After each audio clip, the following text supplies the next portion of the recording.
Hey, folks, if you haven't done so already, please click that subscribe button below. That'll help us grow as a show, attract better guests. Together, let's make healthcare better for everyone. Once again, click that subscribe button. We'll see you on the next one.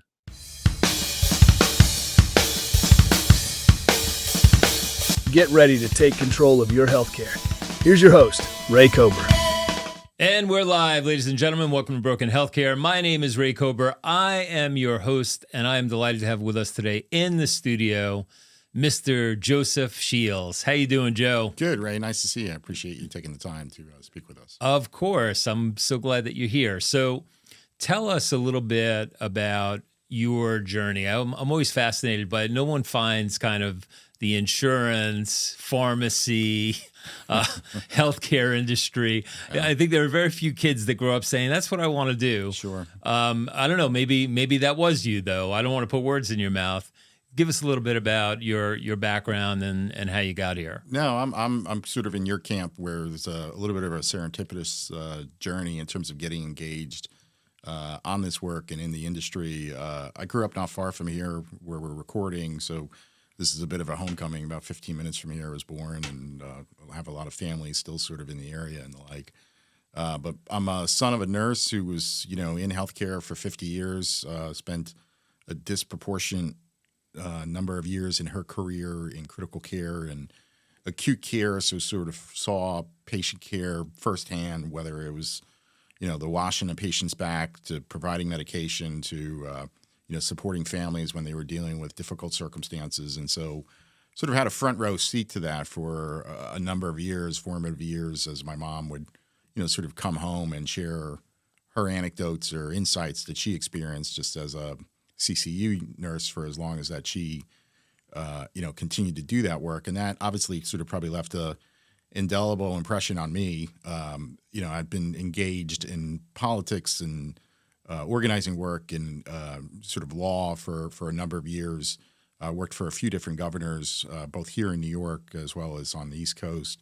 And the healthcare work, frankly, came out of, I think, really sort of interested in the way that technology and information works and its impact to really address sort of acute populations and the power of how data can kind of transform lives. And what I was seeing, frankly, from the work that I was doing, particularly in the public sector, and as I got into the private sector, sort of representing clients in that space, was a bit of the stranglehold that I would say mega insurance companies and other stakeholders had on the free flow of information and the ability to really address patients' needs and employer needs, because access to information just wasn't always readily available and became sort of commoditized in a way that disfavored, I think, both small businesses and Main Street businesses. So increasingly, as I did that work, I think there was a need for to develop, a vessel or a platform to allow particularly folks that I think are doing good work in the space, transparent PBMs and pharmacy benefit managers that I think are trying to do things for the better, to have a vessel so that they can be a counterpoint and a affirmative vessel to sort of tell their story about ways in which healthcare can be changed for the better. So that's kind of the short version of how we got into it. Different experiences in trying to put my different skill sets together that can augment companies that are trying to grow and scale and make a difference, and not only in their local communities, but at a national level. And the sort of pharmacy benefit issues, I think, have gotten a bit more attention in recent years, just with more attention at the state legislative level, certainly in the courts.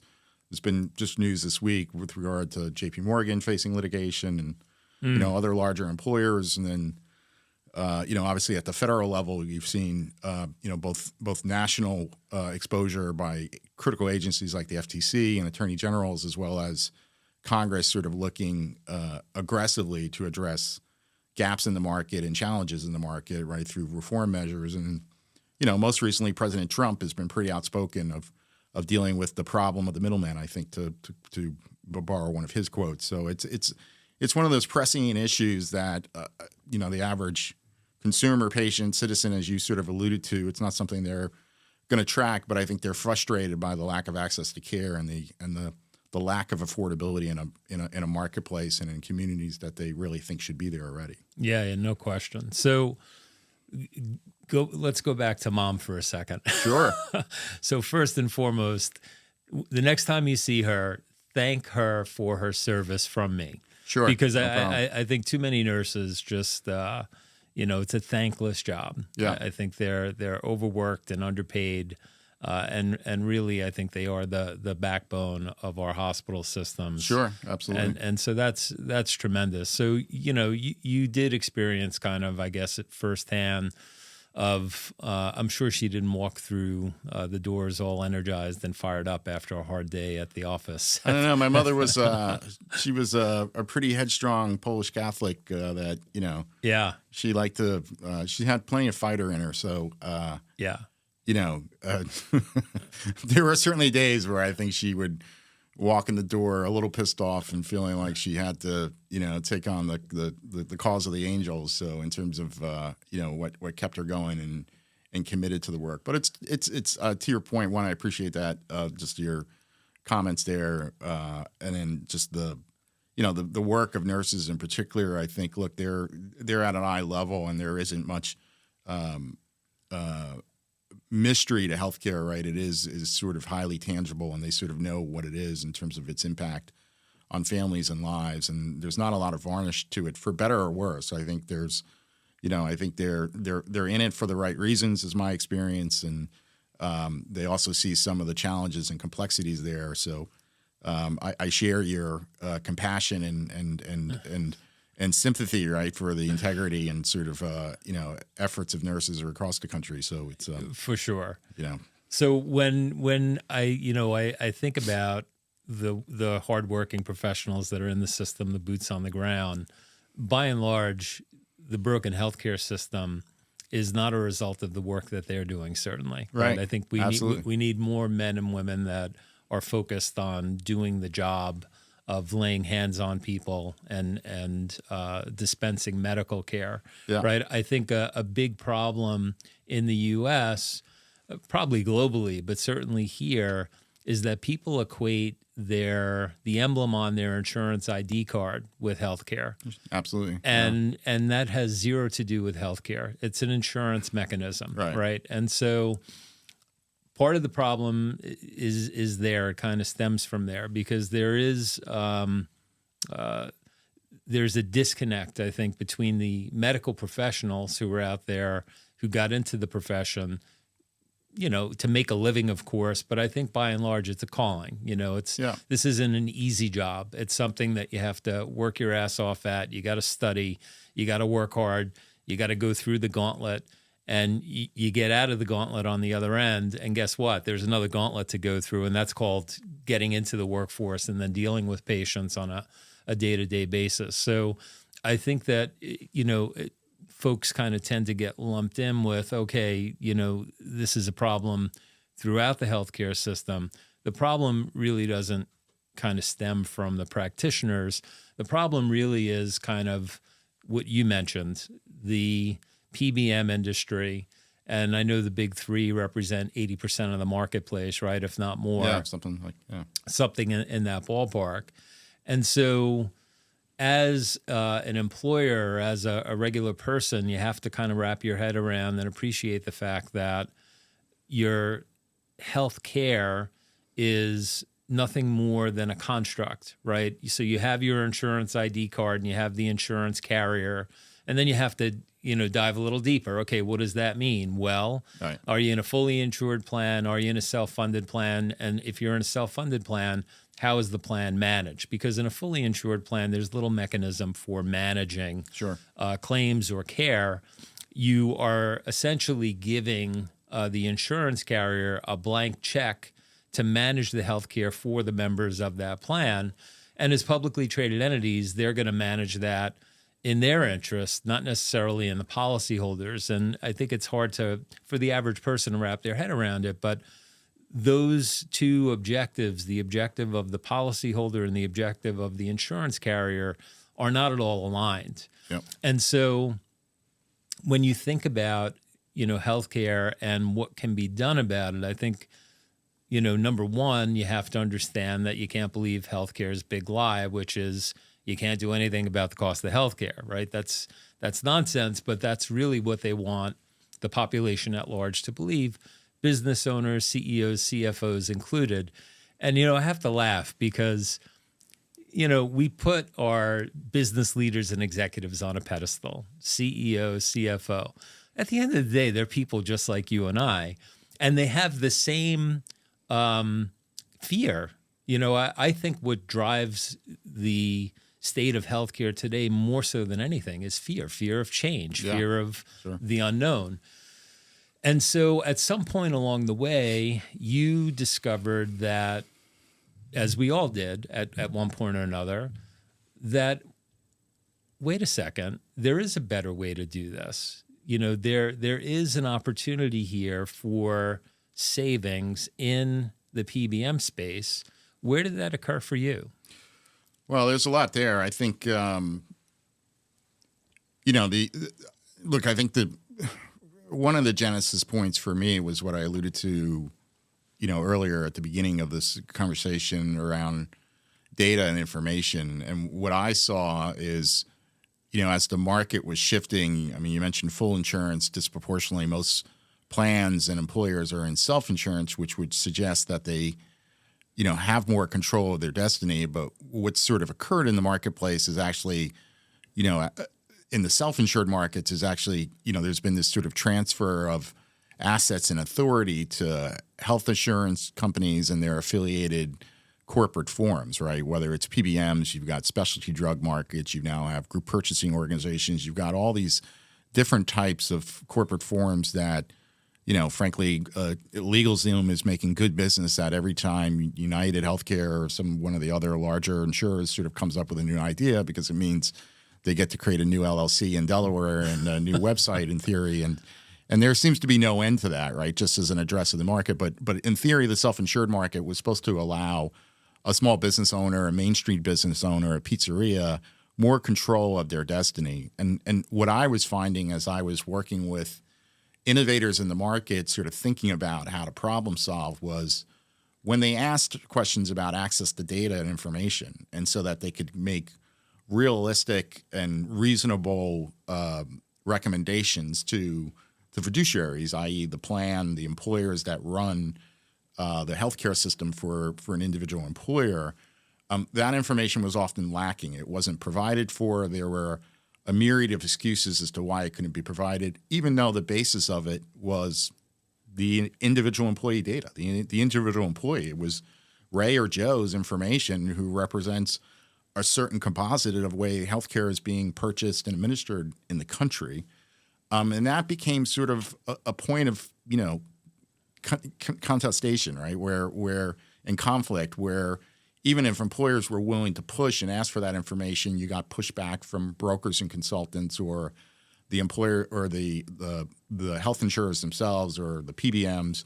And that's what sort of got me really sort of engaged and interested in this question of, well, how are you even supposed to fix the problem if you can't define it, right? That you couldn't even discern necessarily what price is, or even understand what cost trends were, because the information wasn't being provided. And I think that wrinkle of it alone, I think, has also alerted policymakers and other stakeholders that something may not be right here, right? That because you look at the other macro trends, that the promises that have been offered through at least a vertically integrated system and a self-insured system, by mergers and acquisitions, and even out of the Affordable Care Act, was that you were going to see at least two things. One, you were going to see better healthcare outcomes, and you were going to see a reduction in price or cost, out-of-pocket costs for patients. And on both those promises, on both those commitments, we're failing.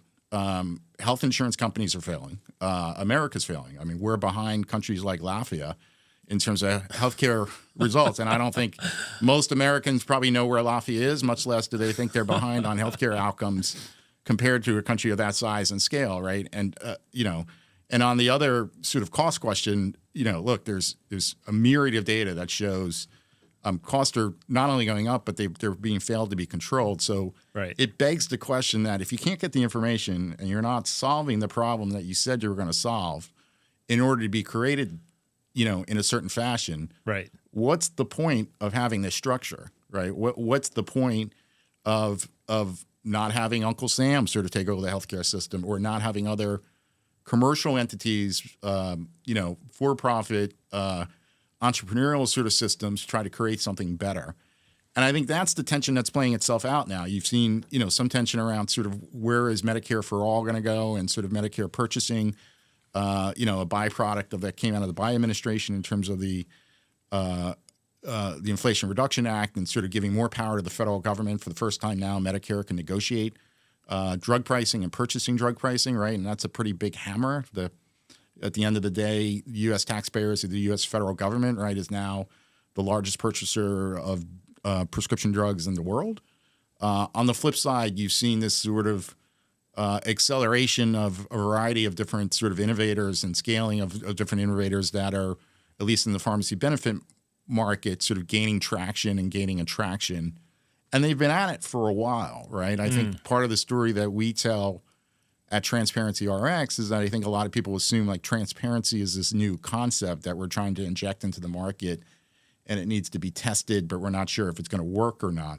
That's just not empirically true. I mean, it's been evaluated. It's been tested. There's, millions and hundreds of thousands of employers that are adopting it and approaching it in terms of covered lives. There's, a range of studies and outcomes that have looked at what a waste-free system, for lack of a better description, or waste-free pharmacy benefits or pharmacy supply chain would look like. And that data, that research, it's, by the way, a study out of Johns Hopkins that was published in JAMA, shows that, the savings on something like that is anywhere from 9 to 12%. So you've got a baseline of information out there that allows you to counter, at least contrast, what you're seeing from other stakeholders in the market that then allow you to say, well, maybe we can be doing this differently. Maybe it's just a question of scale. And I think that's the tension right now that's playing itself out among a growing chorus of consumers, brokers, consultants, employers, sort of the listening audience of this show, right, frankly. Yep. We're certainly excited about being a part of that world and being a catalyst for that and being a part of it. And, going back to the sort of vision of sort of what my mother taught me, it's like, look, you can't have meaningful conversations about healthcare if folks can't access medicine. Yeah. Whether you want to talk about the pandemic, I mean, there's some, I think reconsideration about what happened with the pandemic and sort of all the different, both non-pharmaceutical and pharmaceutical sort of solutions that came out of COVID. I was listening to some, reporting on that just today, sort of coming up for this call and this podcast. And one of the kernels of truth that has come out is we know that medication worked, right? It literally saved the world from a global pandemic. Right. And so this tension between whether drugs are going to work or pharmacy is going to work versus insurance going to work, I think we've answered that question. Yeah. Right? We sort of know which one's working and which one's broken. And I find that to be a false debate. It's now the question becomes, okay, what kind of healthcare system do you want to build, based on that addresses sort of what insurance has become, which I don't really think is insurance anymore, by the way. I think, look, the larger insurance conglomerates, I don't think that's even the appropriate term. They're really out of the insurance business and they're more into networks and controlled data and information and less about, okay, how many more lives can we get enrolled to a specific plan? Yeah. So all those sort of market dynamics, the sort of historical contexts are happening much faster than we realized. I think, normally in this country, that sort of reevaluation of a market would take 15 to 20 years to sort of develop and prompt policy responses. I think in the case of the pharmacy supply chain and PBMs, you're talking, look, CVS just acquired its PBM in the first Trump administration. So you're already seeing pretty hard questions being asked right. just several years later about whether that acquisition is actually working the way people anticipated that it would work, right? So that's not normal with an industry the size of what healthcare represents, 1/5 of GDP, right? It's you're not seeing the same level, I would say, of scrutiny in other verticals, in other commodities, right? So I think that's probably a tell about the depth of the problem, the complexity, the challenges in healthcare specifically.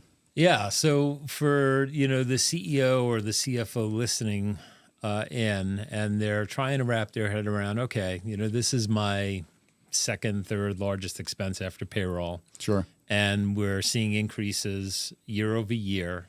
And I think there are kind of two schools of thought. To some big giant, organizations, they're like, it's budget dust that, we can budget for this, and that's kind of their approach. And I think that's a horrible approach for your shareholders if that is your approach, because you're literally, I'm talking to some organizations that literally spend $500 million a year on healthcare. Yeah. And what might be budget dust to you is actually a meaningful amount of money. And how could that be repurposed to further your organization's mission? And so for the folks that are interested in how do I dial this in, what would you do if you walked into an organization and you saw that they were, say, self-funded in an ASO arrangement with one of the big insurance carriers, and, let's say they're spending $10 million a year, but you didn't see any cost containment in the plan. It was essentially what the broker recommended. Would you get involved if it were you that were kind of running the show? Yeah, I think there's a couple different options here. I mean, one is, first of all, what's on the plate of a benefit administrator is pretty full plate, right? And I think, and you alluded to this, the sort of complexity of healthcare alone versus, say, other benefits you're considering. It really is a sort of different animal, right? And I think that if you're, the average benefit administration that has to think about other types of value propositions you want to offer your employee, it's daunting to think about what to do about healthcare, both on the medical side and on the drug spend side, right? And they're increasingly, obviously, under vertical integration, sort of related to one another. They play off one another. I think that's by design by vertically integrated companies, right? There's a myriad of antitrust questions and other things that we could sort of raise about that. But that's the first complexity. I think they have to be intentional about really being thoughtful about that benefit in specifically. They know that they're going to have to engage in a sort of thoughtful process. The second point is, again, what you alluded to. I think who you're working with as your trusted advisor, who the brokers are, is a critical decision. It's not just knowing, okay, I think our PBM is screwing us. The PBM may be screwing us, but your broker may be screwing you, to be really candid about it at times. Oh, do tell, Joe.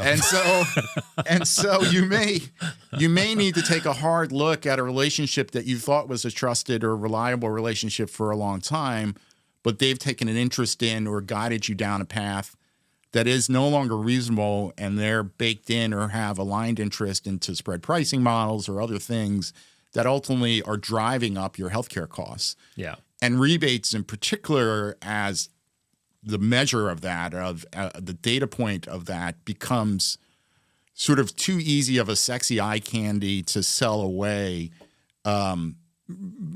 Smart benefit administrators who begin asking the right questions, they often enough, an aligned broker, consultant, or a vertically integrated PBM, and the health insurance companies will use rebates, as I describe it, as sort of the sugar candy to retain their clients. And it's sort of it's sort of mythology, right? I mean, at the end of the day, they're attaching returns of rebate dollars based on an artificial drug price that they've created or they constitute to begin with. Yep. And you're getting a return on a bad price to begin with. It's a game that you're not going to win. I, like you, Ray, grew up outside of New York City, but it's sort of like, look, the old card shark games that you used to see coming out of Madison Square Garden, and you could put $5 down, and you were never going to win the $5. You were never going to find the quarter underneath the walnut or whatever was underneath that. 3-card money, find the lady. Yeah, it just was never. It's not even Vegas, right? It's a totally different scheme. And I think that's a bit of the dynamic that folks have to ask those hard questions about, depending on who they're working with, as the second step.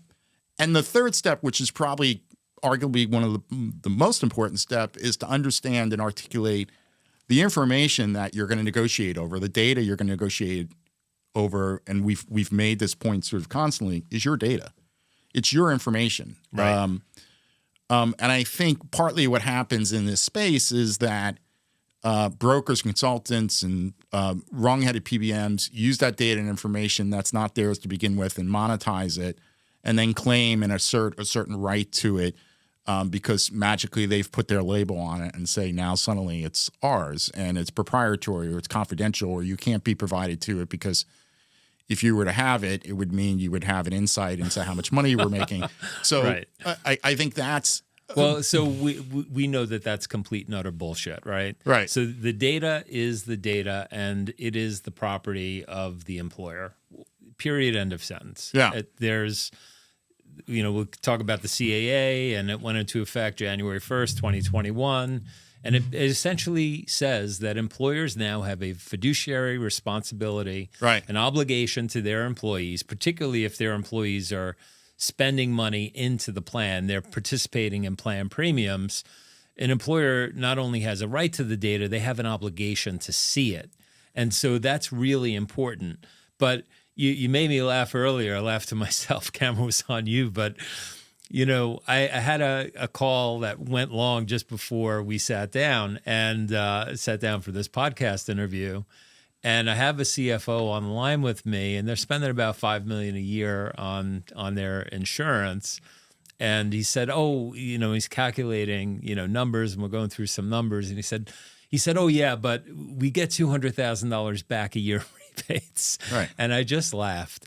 I know this guy fairly well. And I said, it's a fraction, John, of what you should be getting back in rebates. And to your point, it's not, I don't have an inkling of a thought that it's more than that.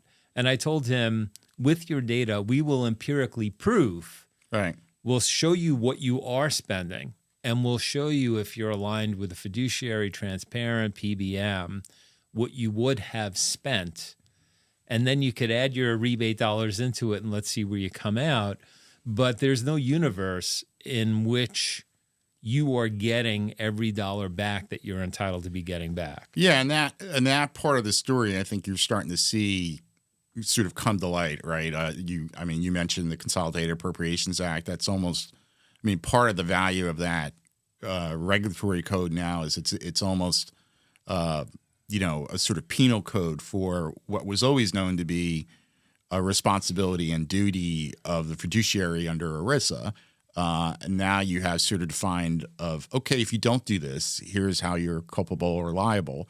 By the way, at a level of personal liability. So that's not insignificant.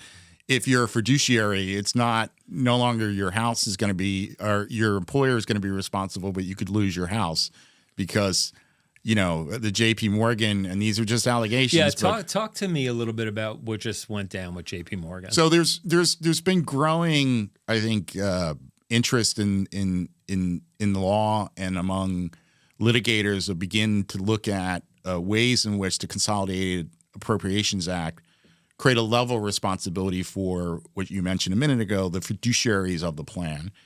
And you've seen increasingly a number of lawsuits filed both in federal court as class actions and in state courts sort of articulating that.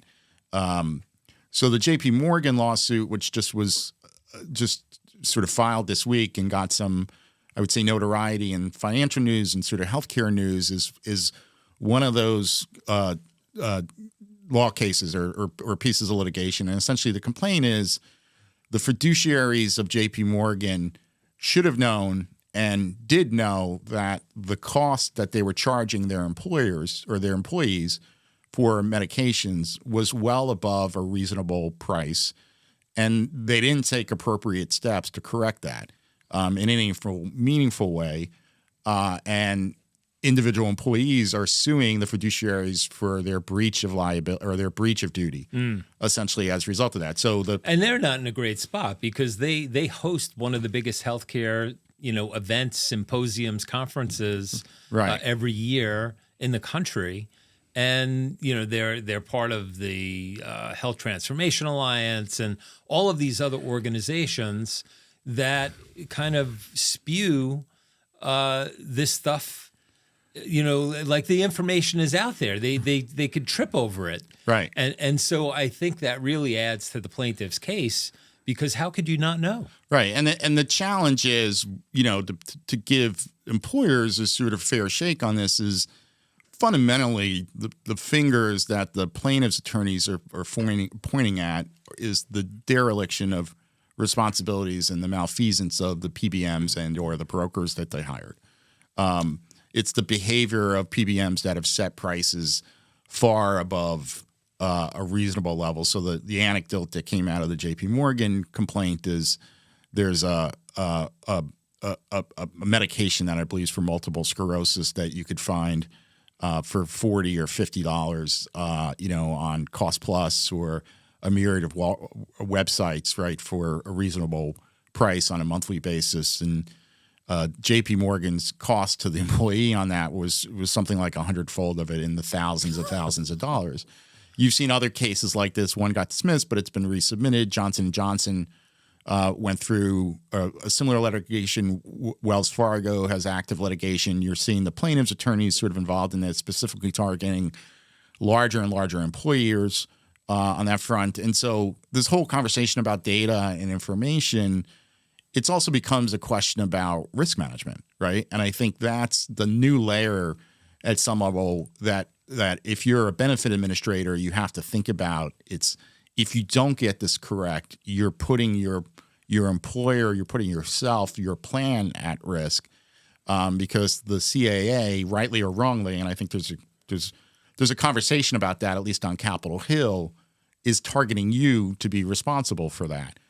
There might be movement on that. I think as legislation gets considered, there's certainly interest in more of a focus on PBMs and brokers and consultants to be, held accountable for that type of malfeasance. But at least based on the current legal regime and statutes in place, it has almost solely been focused on employers and the fiduciaries that manage their plans. Yeah, no doubt. It's crazy because most employers love their broker, right? Their broker is, and brokers, I've always said, are some of the funniest, most charismatic, wonderful people that you'd ever want to meet and hang out with. I have many that are friends of mine, right? Yeah. But the reality is the broker that is the face of the multi-million or billion-dollar organization that you're doing business with, they're not making the decisions with respect to what you are or are not able to offer your clients, right? It's not that person that's in front of you that takes you to the games, that, wines and dines you, you go out to great dinners. They have no control over what to put forward, right? These decisions are made in the executive leadership teams, in the boardrooms of those organizations. And, what we call premium dollars, they call revenue. Right. And so they don't wake up in the morning saying, hey, how are we going to earn less revenue today? Nobody does that. They say, how do we earn more revenue? And unfortunately, that's a Lester Morales line, by the way. I stole that.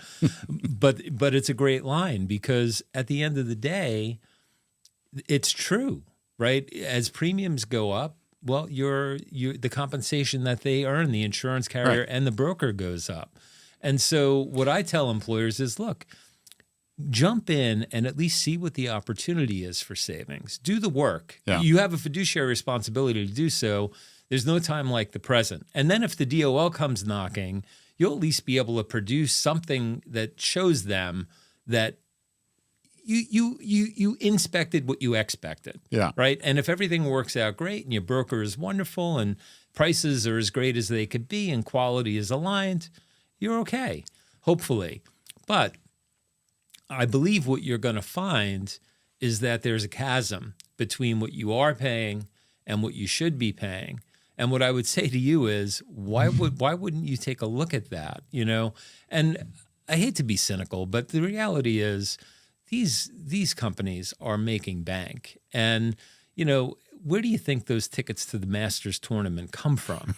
I used to walk around, Vegas. I go to Vegas a lot on trade shows and stuff.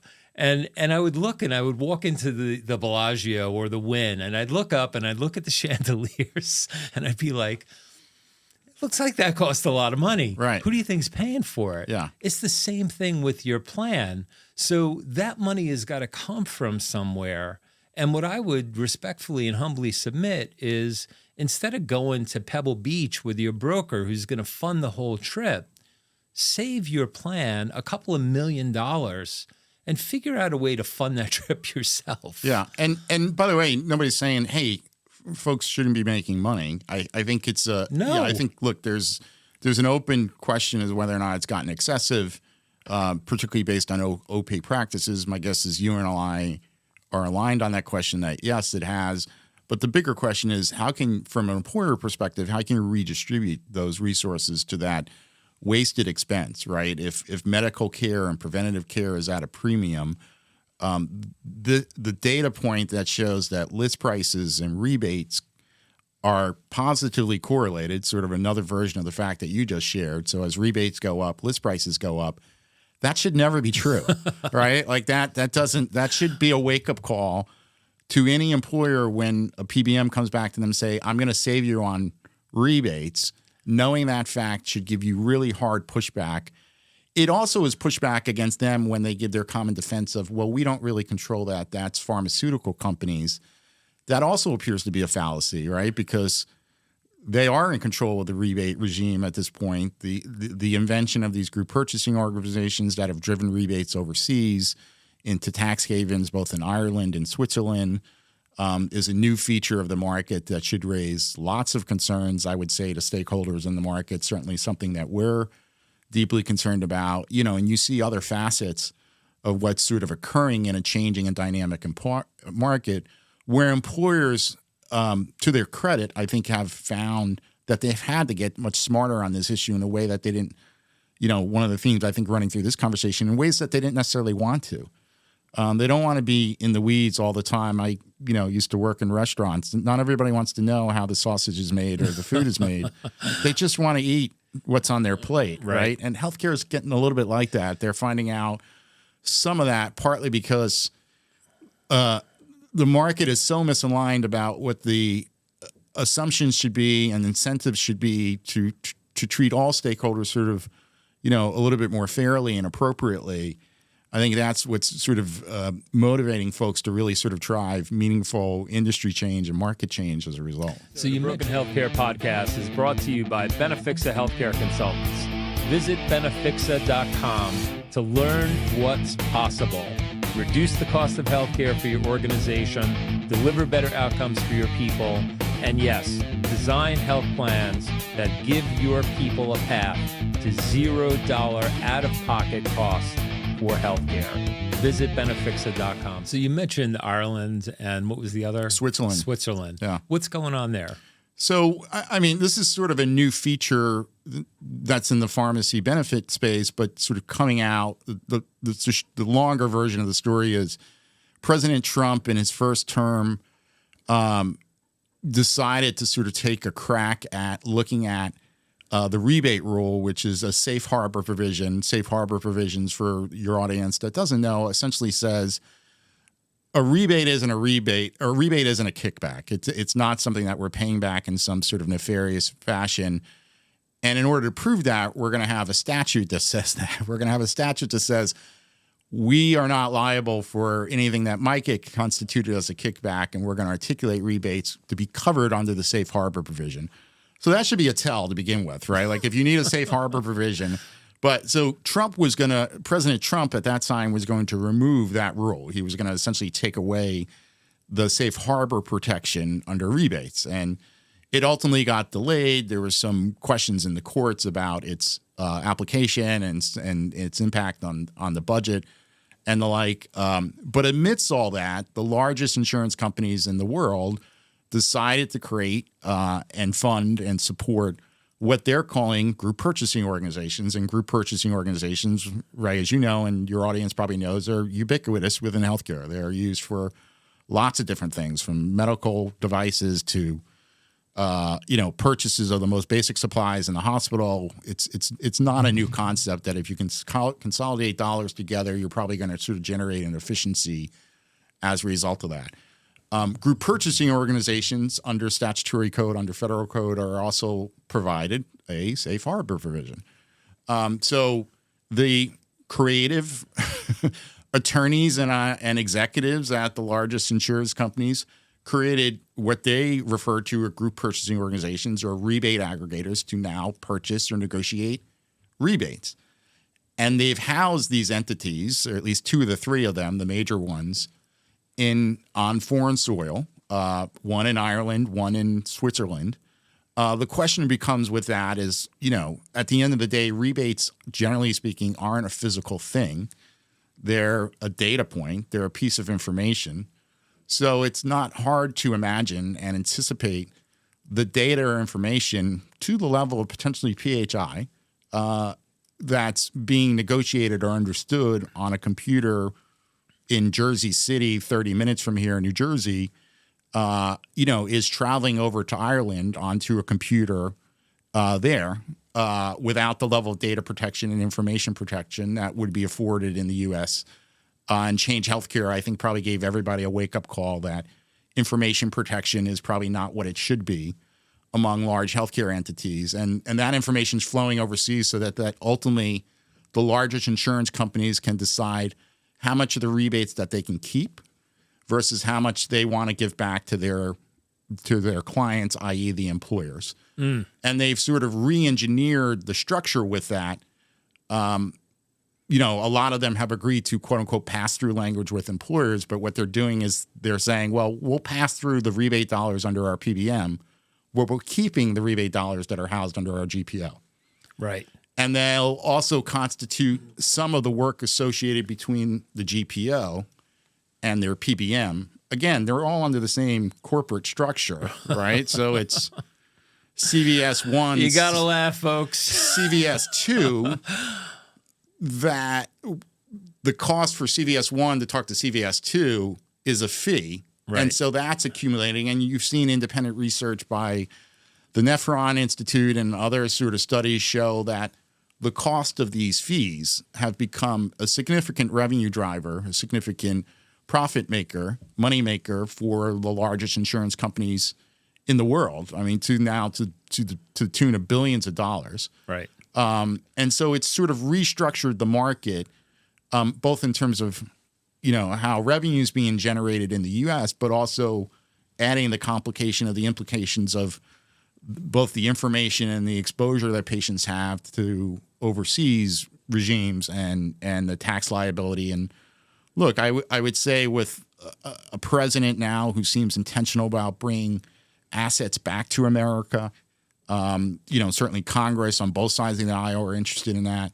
There's not probably a bigger example of that than what's happening with the commodity that are U.S. rebate dollars that are being housed overseas for no other reason to increase the profits and the margins and the payroll of the largest executives in health insurance. Yeah, it's insane. I mean, it really boils down to common sense, though, doesn't it, Joe? Like if you think about the size of United Health Group and, the exercise of moving this operation overseas to Ireland and going through all of the gyrations and iterations to get it done. The answer is money. What's the question? Right. Right. It's just it ultimately they're doing this because ironically though, you can read some of their public answers as to why they did it. One of them, which I just laughed at when I saw one of the versions of responses was, well, this allows us to be closer to the supply chains where the drugs are actually created to begin with. Most drugs are, disproportionately. I mean, there's some certainly in the U.S., but India and other parts of the world are a significant source of drug manufacturing. So even on that phase, as much as that may raise concerns, the notion that Ireland and Switzerland give you some better proximity to India where drug manufacturing may be taking place or Mexico or other places, right? It's just, it's absurd on its face. Please. It reminds me of like Austin Powers. One giant penis enhancement enlarger. That's not mine. Right. It's like, come on, man, really? And I mean, we're laughing, but the funny thing is, unfortunately, they've been allowed to get away with these sort of ridiculous answers to that. I don't think anybody at face value would find them to be credible. Yeah. On numerous occasions, in a way, it doesn't take a rocket scientist to figure out that doesn't appear, to borrow your phrase, right, appear to pass the sort of smell test of common sense. No, absolutely not. And we're at a tipping point, I believe. The only question is, it's a really big business. Mm-hmm. $5 trillion business is a huge business. So there's a lot of incentive for those organizations to keep the train on the track and just continue business as usual. But at some point, I believe there's going to be a day of reckoning because there's no air in the balloon anymore. Right. There's just, the public can't take the pressure. The cost of healthcare is just unbearable at this point. And so where is it going to get better? Where is it going to break? What are some of the things that you do in your organization? Do you have these types of discussions about, what is down the pipe? What's, what does the road ahead look like? What's coming, and what can the membership of your organization do to help? Yeah, so Transparency RX was sort of founded with the intentionality for like-minded companies that believe they have market-driven solutions to a lot of the complexities and problems that we've been talking about, right? I mean, you could go back to a much simpler model around pharmacy benefit that isn't based on the opaqueness or complexity or malfeasance of spread pricing, where there isn't really a true price of an individual drug, and it's based on rebates, to something based on flat fees, disclosed fees that are reliable, often enough a single fee, and that's the basis of your service charge for being the administrator and or conduit to help get drugs to market or medicine to key employees. That's fundamentally the model of transparent PBMs or pass-through PBMs, and then you take that savings that you accrue and you return it back to the employer so that they can do hopefully better things, right? I mean, there are instances where employers have used that to expand healthcare so that, in one instance that was shared with me, so that the plan could then extend it off to part-time employees, as an example, or you could increase mental health care or, purchase better drugs that are coming to market. But it becomes an asset or a value proposition that the employer is in control of and determines for themselves in terms of how to best utilize that to draw down a cost that, to your point, you're being driven off a cliff at this point. Nationally speaking, we're getting well above the approach of 23% GDP. Nobody appears to be at the wheel, but it appears like we're coming to the edge, and the coyote in the Roadrunner is the only one who appears to be on the tracks at this point. And it seems like it's a little crazy for all of us, a little loony for all of us. So I think the point of transparent PBMs, the point of pass-through PBMs, truly transparent PBMs, is to add a little sanity to that conversation, right, as another asset, as another value proposition on behalf of their employer clients. Disproportionately, we compete in small and mid-sized markets with smaller employees who tend to have unfortunately tend to sort of bear the greatest brunt of the burden in terms of healthcare costs, even more so than larger employees where, brokers and consultants will ultimately negotiate a better deal for a plan that has more covered lives than the Main Street pizzeria, who only maybe has 500 covered lives, and restrict their ability to even shop. I mean, there's restrictions in place. The New York Times reported on this last summer. There was an example given in the story of a California pizza chain that had, I think, less than 500 covered lives. They had one of the large PBMs as their incumbent. They weren't necessarily unhappy with it. They just wanted the ability to shop. And what's more American than that? Right. Shopping. Right. And their contractual restriction, and they didn't read the fine letter of their contract, and their counsel went on record to talk to the Times about it, didn't allow them to shop, that they were forced to vertically integrate or not. And so that begs the question of, well, for that size of employee, once you're vertically integrated, how do you ever get out of it? Right. Right? Like, are you in bondage at that point? Are you stuck with it for the longevity of the life of your small business?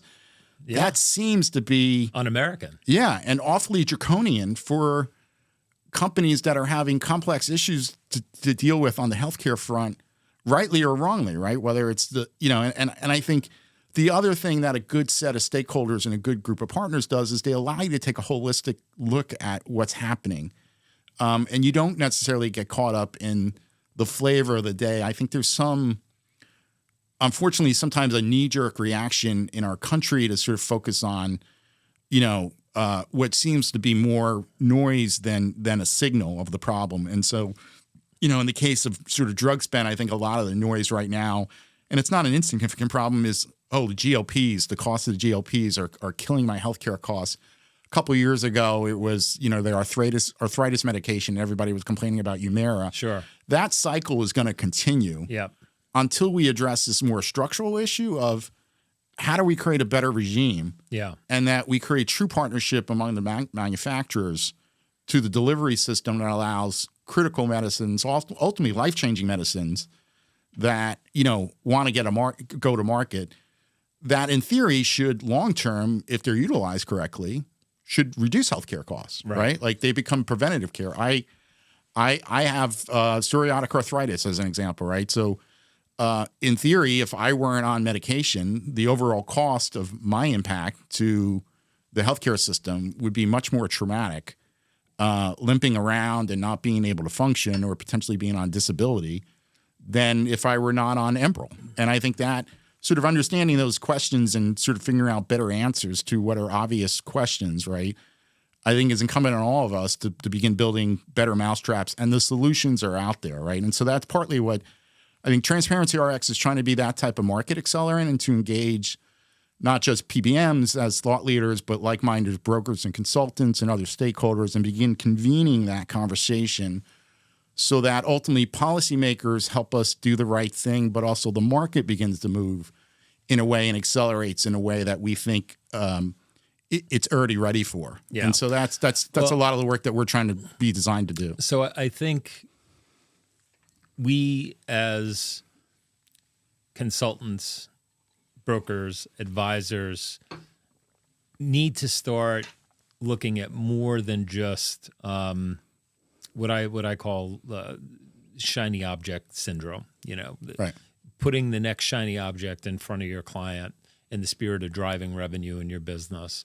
And I think we need to be more focused on, at the very least, once a year during open enrollment, but more frequently than that, ideally, where we're engaging with employees and driving home the message that you don't, first and foremost, let's not wait for the government to fix this, right? Because we got a long wait if that's the case. Right. Although I agree with you, I am encouraged by what I see going on in Washington. I think they're making long strides. Certainly, I see an acceleration that I haven't. Yeah, it's seen a step, before. not the answer. Correct.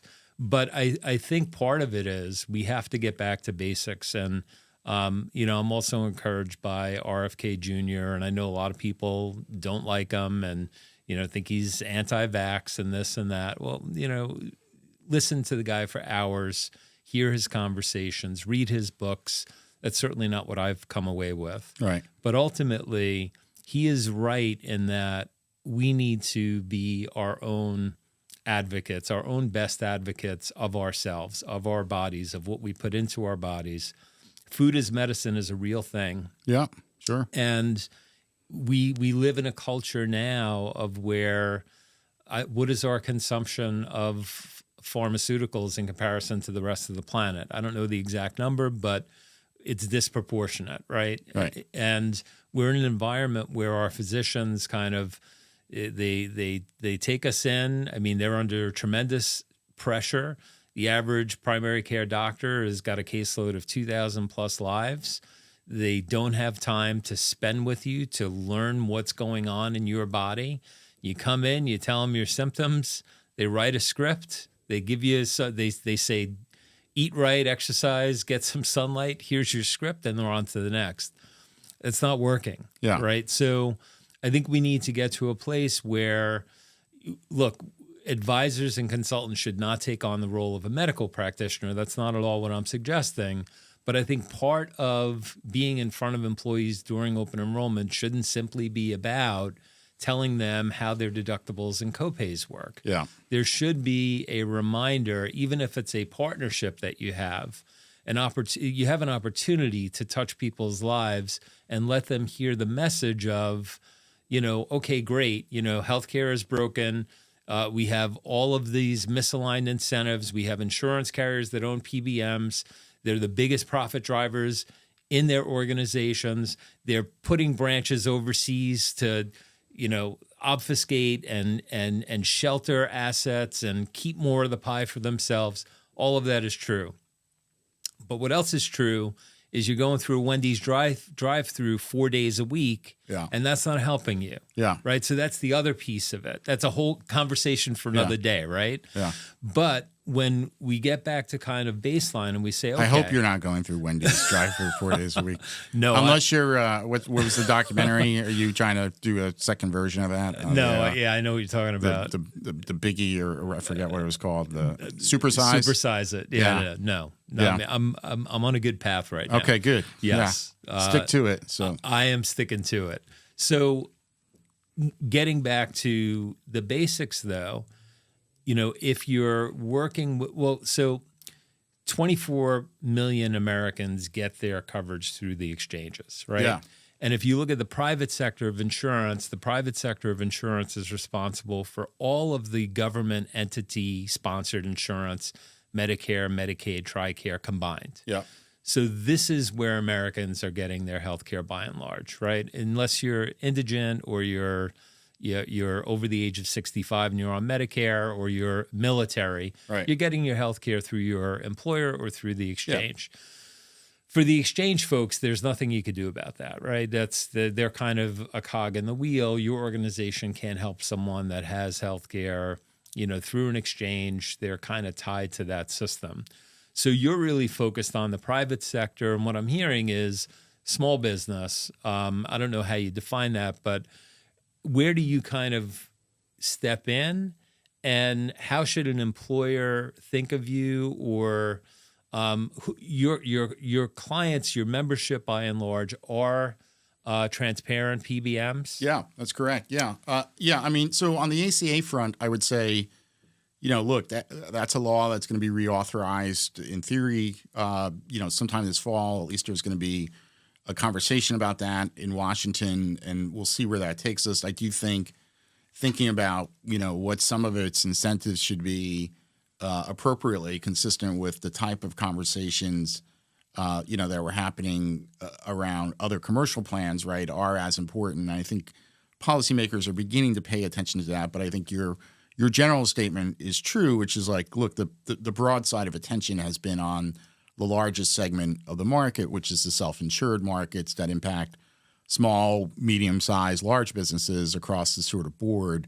One of the ways that we've tried to be a resource, and I mentioned the sort of small and mid-sized businesses, but there are large employers beginning to adopt transparent PBMs. You're seeing, a Purdue University, adopted the 7-Elevens of the world. There was news last year, where Tyson's Food adopted a transparent or pass-through PBMs and the like. So you're starting to see that market movement. So it really isn't really a question of scale and appetite. I think regardless of the size, you can begin looking at this as part of your solution. Part of the role that we've provided is sort of adding attention to and potentially being a catalyst or, a conduit to the type of companies that I think are competing. And we're at, I think, 10 or 11 companies now, right, north of 18 million lives. But we're probably on the back end of what exists of what's left of the true sort of pass-through PBMs. There's probably 4 or 5 additional companies to join us as we're having conversations, and to join maybe slightly more than that.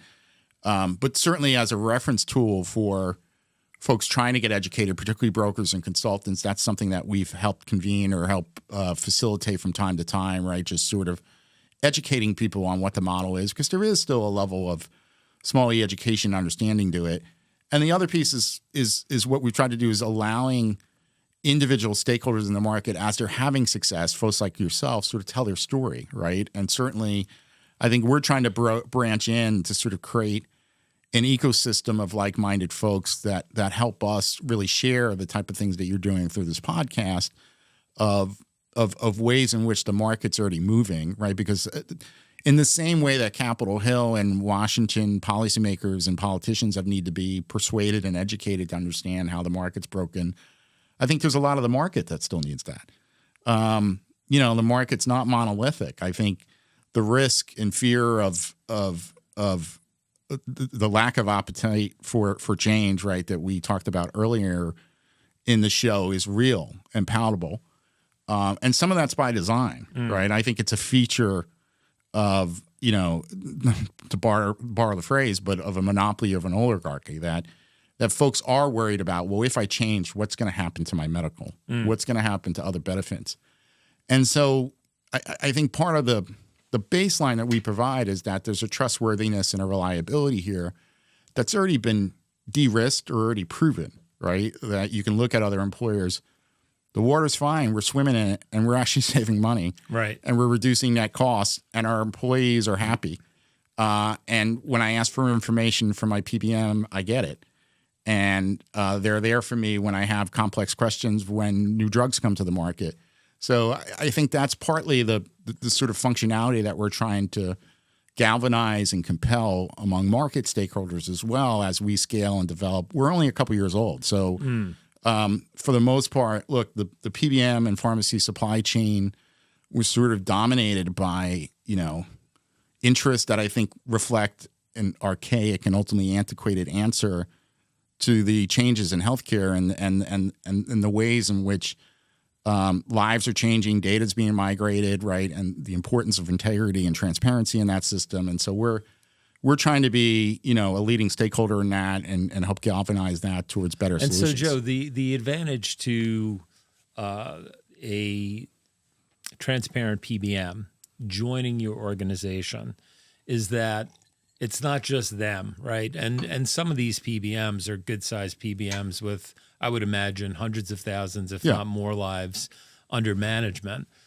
So why join Transparency RX? Yeah, that's right. You hit the nail on the head. I think there's power in numbers. I mean, we've got, member companies that have a few 100,000. We've got a number of them that have 1 million. We have ones that are north of 1 million, right, in terms of that. And I think you're seeing a growing market scale. And you're dealing with a dynamic market where there's things impacting their ability to compete. There's, questions about at the state level around market conduct exams and other things that are impacting just the overall competitive environment and reaching into PHI data and other things like that. So we're a resource on that and a champion on our point of view that I think at the end of the day, transparency protects privacy and advances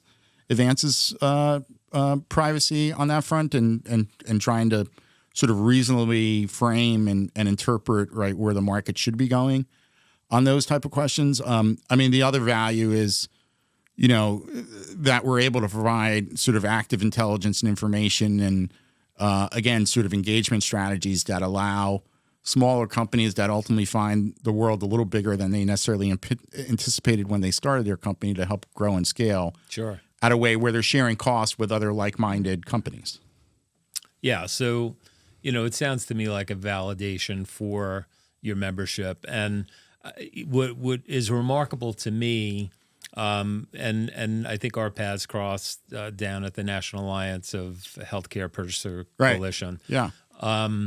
Was how many people that are aligned with that organization, that are members of that organization, are large employers that still are doing things the way they always have. And I think part of it is human nature. Like we've all kind of seen the adoption scale, right? And you have the early adopters, and then at some point you have people that then are looking at it saying, okay, now we're ready. We're going to jump in, and that's kind of the middle of the scale. And then you have the laggards, the people that just they're holding out. They're stuck with their dogma and their old school beliefs, and they're not going to let go until the very end.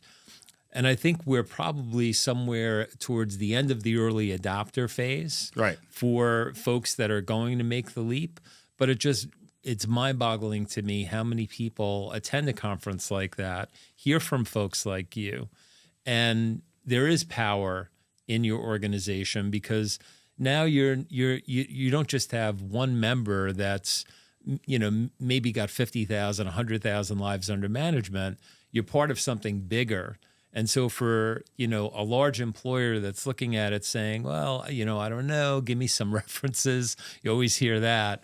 What more validation do you need when you're now working with an organization that has got millions of lives under management? It adds credibility to the story.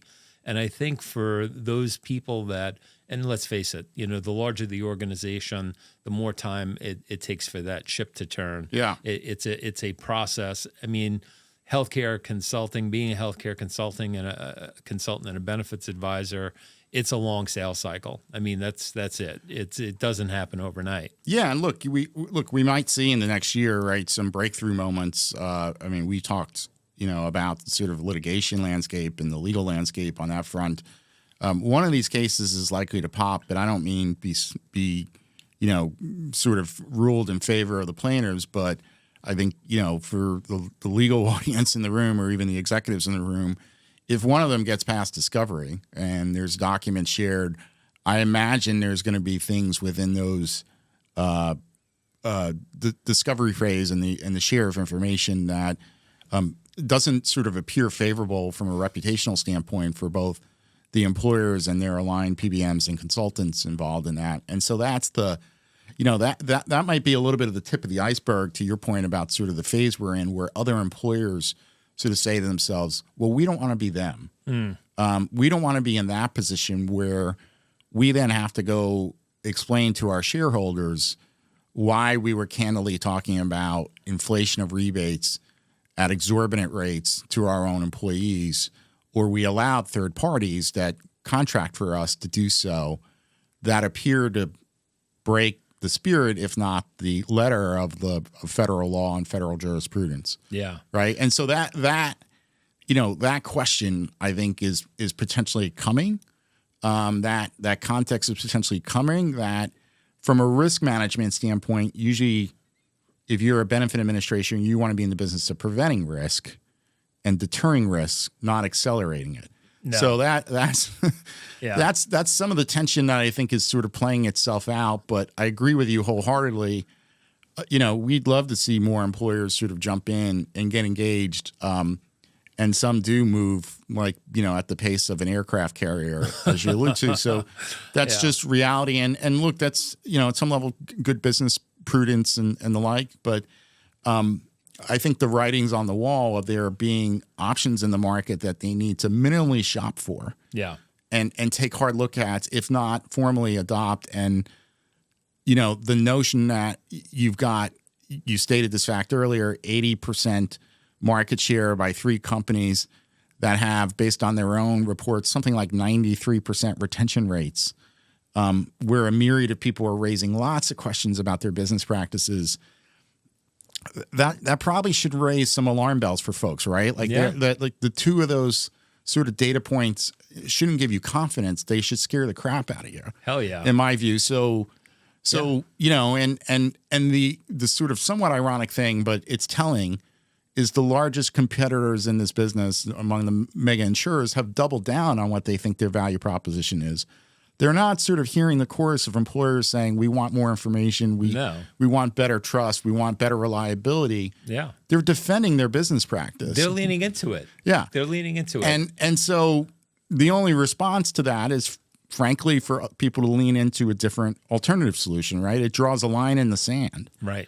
And so that, you've got that tension potentially playing out as well. That becomes significant. Yeah, but if you're leadership and you're listening to this, brace for impact because it's coming. Right. It's just, it's almost like, no one wants to go through an IRS audit, and hopefully your books are straight when that audit comes.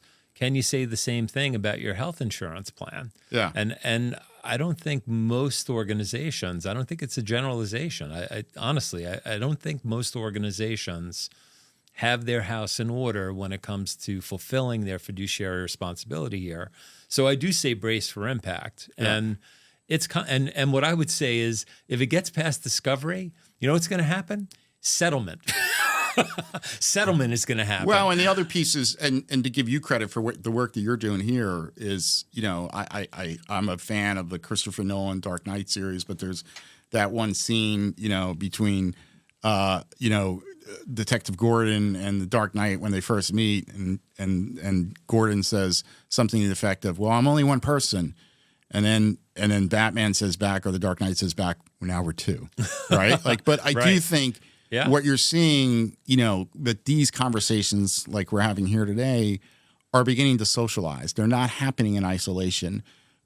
There is a larger and larger continuum of people beginning to ask the hard questions and do something about it. Yeah. And their work, right, your effort as just a business person isn't necessarily getting the light that maybe it should, just as maybe the transparents aren't, but it's coming, right? Like I think it's coming in a way that's not fully appreciated. And that's why I kept going back to this point about, look, this idea of a transparent solution, it isn't a bet anymore. It's a question of scale, right? It's reliable, it's known, it's been tested, it's been de-risked. If you're worried about, well, I'm not sure it can be handled or our company is the right platform for it, other folks have already taken on that burden for you. And you really, if you're an employer making that decision, you get to reap the benefits of it. So no doubt. So sort of flipping that over, right, I think sort of seeing that flip, right, I think is increasingly going to come just based on that too. It's somewhat math, right, just on that front. For sure. So, Joseph, we could go for days Absolutely. talking about this stuff. Really appreciate you being here. How could folks find you if they'd care to strike up a conversation? Yeah. So, Ray, again, appreciate you taking the time to reach out to us. We're at transparency-rx.com. So just the word with a -rx.com. You can find our email on there. It's info@transparency-rx.com, or I'm just Joe at transparencyrx.com. So you can find me there, and that's probably the easiest way for folks to reach us. We're going to be doing some more and more, public facing activities too. So I'd love to, circle back in a few weeks or so and share some information about that for your audience and figure out ways to socialize that. But I think, engaging like-minded stakeholders that listen to the show, we're really trying to curate, I think, elite groups of people that really know the market in particular and offer expertise on it, and can engage and inform both policymakers and the broader market as a result of that. So that's another sort of venue and vessel that we're putting together in short order, particularly given the potential for really meaningful change, which we didn't talk about, but sort of meaningful change happening at the national level, which I do think it's a question of when, not if. So I'd love to have you help socialize that as we put together that event, sort of market ready conference and event, and take it from there. Wonderful. Well, love to have you back. Today was very informative. I learned a lot. I'm sure the audience learned a lot. So until next time, folks, peace and love always. We'll catch you on the next one. Take care. Thank you. All right, that's a wrap. Hit like, follow, and subscribe, and we'll catch you next time.